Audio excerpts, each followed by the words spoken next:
Sir, ઘણા સમયથી મને કમરની તકલીફ છે. ઘણી દવા કરાવી, ઘણી સારવાર કરી, તેમ છતાં કંઈ ફેર પડતો નથી. એનું શું કારણ હશે? કમરના દુખાવાના અલગ અલગ ઘણા કારણો હોય છે. આ દુખાવા પાછળનું મૂળ કારણ યોગ્ય નિદાન અને તેને અનુરૂપ યોગ્ય સારવાર મળી રહે તો આ દુખાવો રેડી થઈ જ શકે છે. પણ આ આખી પ્રોસેસમાં સૌથી વધારે જરૂરી છે ડિસિપ્લિન. ડિસિપ્લિન એટલે કે યોગ્ય આહાર લેવામાં આવે, યોગ્ય કસરત કરવામાં આવે અને દુખાવા પ્રમાણે યોગ્ય ધ્યાન રાખવામાં આવે તો દુખાવો મટી જ શકે છે. જો તમને પણ કમર, ગરદન, ગોઠણ, ખભા જેવા મણકા અને સાંધાના દુખાવાની તકલીફ હોય તો અમારા સેન્ટર પર કોઈ પણ પ્રકારની દવા અને ઓપરેશન વગર જ આ બધા દુખાવાની સારવાર કરવામાં આવે છે.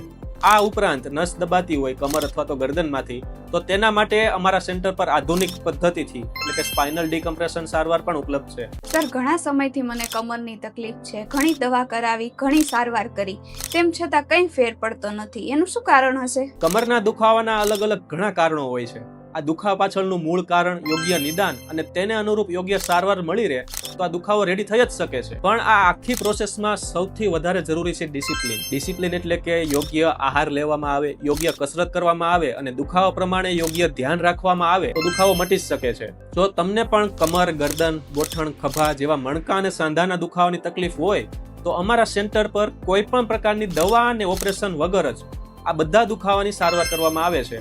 આ ઉપરાંત નસ દબાતી હોય કમર અથવા તો ગરદનમાંથી તો તેના માટે અમારા સેન્ટર પર આધુનિક પદ્ધતિથી એટલે કે સ્પાઇનલ ડીકમ્પ્રેશન સારવાર પણ ઉપલબ્ધ છે.